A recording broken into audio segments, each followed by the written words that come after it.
अब जो है ना हमारे पास type 3 immune complex mediated hypersensitivity reactions कर गए, डिसऑर्डर्स कर गए।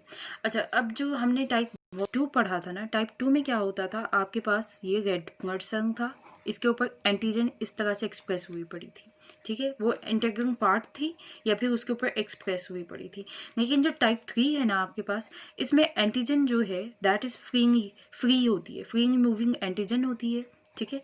अब ये फ्री है और इसके अलावा जो है आपके एंटीबॉडी जो है उसके दो पार्ट्स होते हैं, दो फैब रीजन्स होते हैं, ठीक है, दो फैब रीजन्स होते हैं। लेकिन जो आपकी एंटीजन होती है that is multivalent.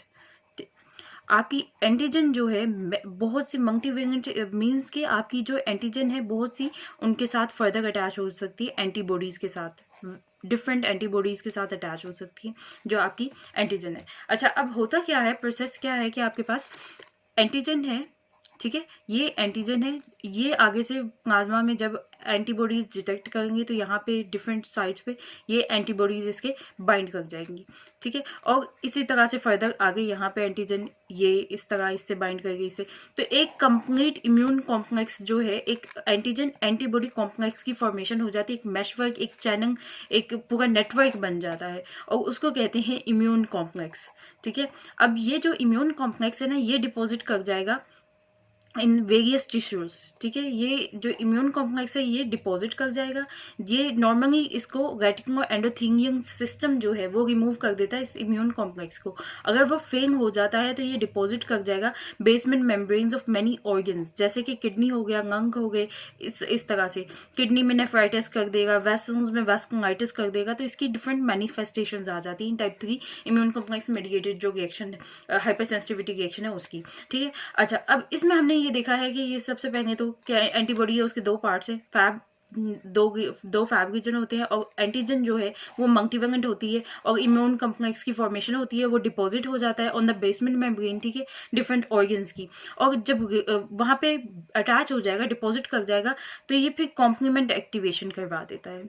Complement activation की वजह से जो है यहाँ पे फिर डिफरेंट सेल्स की रिक्रूटमेंट होती है, डिफरेंट सेल्स की रिक्रूटमेंट होगी और जो इन्फ्लेमेटरी सेल्स यहाँ पे आ जाएंगे और इन्फ्लेमेशन का जो प्रोसेस है वो स्टार्ट हो जाएगा। और ये जो है इसकी दो टिपिकल एग्जांपल्स है, एक है आर्थस रिएक्शन हमारे पास, ठीक है।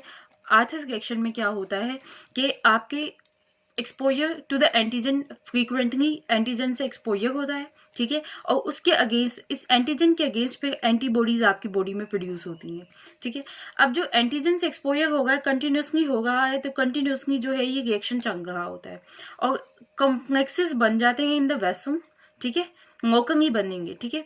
अच्छा, अब ये कॉम्प्लेक्सेस बने और इन्होंने क्या किया, इन्होंने वेसल को कॉम्प्लेक्सेस बनाए, उसकी जो वहाँ पे एक हिंड्रेंस पैदा कर दी, जिसकी वजह से क्या होगा कि नेक्रोसिस उस एरिया का हो जाएगा। तो ये मोकंग कॉम्प्लेक्सेस बनते हैं, ठीक है, और ये 6 आवर्स, विद इन 6 आवर्स ये हो जाता है काम सारा, ठीक है, आर्थस रिएक्शन वाला जो है। और इसकी जो टिपिकल एग्जांपल है ना वो ये है कि फार्मर्स जो हैं वो एक्सपोज्ड होते हैं to the antigen in the hay, ठीक है, वो इसमें उनके एक्सपोजर होता है, कंटिन्यूस एक्सपोजर होता है, तो एज ए रिजल्ट एक मोकंग जो एरिया पे नेक्रोसिस वगैरह हो जाए, मोकंग हेमरेज, तो वो आर्थस रिएक्शन है। अच्छा, इसके बाद जो दूसरी है वो है सीरम सिकनेस। सीरम सिकनेस होती है एज ए रिजल्ट ऑफ के आपके पास सीरम जो है, सीरम ट्रांसफ्यूजन हुई, ठीक है, कोई भी आपके पास सीरम जो के, अच्छा, तो जो सीरम सिकनेस थी उसमें हमारे पास ये है कि कोई भी फॉरेन सीरम आ गया, जैसे कि हम हॉर्स से ले सकते हैं कुछ, जैसे कि एंटी वेनम्स जो हैं हॉर्स से भी लिए जाते हैं, तो फॉरेन सीरम कोई भी हो गया या मोनोक्लोनल एंटीबॉडीज़ होगी, तो वो क्या है कि वो फॉरेन है और वो एज ए रिजल्ट जो है एंटीजन उनके अगेंस्ट बनती है, वो एंटीजन्स होती हैं, उनके अगेंस्ट एंटीबॉडीज़ बनना शुरू हो जाती हैं और अगर परसिस्टेंटली दिए जाएँ तो जो है एंटीजन एंटीबॉडी कॉम्प्लेक्सेस बनेंगे। ऑब्वियसली हम अब इंजेक्ट कर गए हैं विद इन द ब्लड, तो वो जो है सिस्टेमिक हमारे पास इफेक्ट्स आएंगे कि वेरियस ऑर्गन्स को वेरियस लेवल्स पे इफेक्ट करेगा, मोकंग नहीं होगा। हमारे पास आर्थस रिएक्शन था दैट वाज मोकंग और इमीडिएट था विद इन 6 आवर्स, लेकिन इट टेक्स 2 वीक्स, ठीक है। ये सीगम सिकनेस आपका जो है 2 वीक्स में होगा, 2 वीक्स में इसके सिम्टम्स जो प्रॉपर नजर आना शुरू हो जाएंगे। और antigen antibody complexes wide spread इनकी फॉर्मेशन होगी, और अर्टिकेरिया, आर्थ्रैंजिया, स्प्लीनोमेगनी डिफरेंट ऑर्गन्स को इफेक्ट करेगी जो सीगम सिकनेस आपके पास है। अच्छा, अब जो है दूसरी इसके अलावा जो है टाइप 3 में एक है कि ग्लोमेरुलोनेफ्राइटिस। ग्लोमेरुलोनेफ्राइटिस जो है पोस्ट स्ट्रेप्टोकोकन जो इन्फेक्शन होता है आफ्टर स्ट्रेप्टोकोकन इन्फेक्शन, ये होता है ग्लोमेरुलोनेफ्राइटिस। इसके अलावा आर्थराइटिस भी होता है। अगर स्ट्रेप्टोकोकन इन्फेक्शन स्किन की वजह से होते हैं ना, तो मोस्टली जो है वो ग्लोमेरुलोनेफ्राइटिस होता है। और अगर फेरेंक्स वगैरह को जो इन्वोल्व करते हैं उनकी वजह से आर्थराइटिस वगैरह, ये सारी चीज़ें होती हैं। अच्छा, अब ग्लोमेरुलोनेफ्राइटिस में क्या होता है कि आपके पास एंटीजन एंटीबॉडी कॉम्प्लेक्सेस बनते हैं और वो जाके डिपॉजिट कर जाते हैं ग्लोमेरुलर बेसमेंट मेम्ब्रेन में, क्योंकि वहाँ पे जो है सारी फिल्ट्रेशन वगैरह ये सारा प्रोसेस होगा तो ये रिमूव नहीं हो पाते, ये वहाँ पे डिपॉजिट्स बना देंगे ग्लोमेरुलस की बेसमेंट मेम्ब्रेन्स पे। ठीक है, वहाँ पे इन्होंने कॉम्प्लेक्सेस बनाए, इन्होंने फिर कॉम्प्लीमेंट को रिक्रूट किया उस एरिया में, कॉम्प्लीमेंट ने फिर इन्फ्लेमेटरी सेल्स को रिक्रूट किया, और इन्फ्लेमेटरी सेल्स ने आगे से वहाँ पे इन्फ्लेमेशन कर दी और नेफ्राइटिस का प्रोसेस हो गया।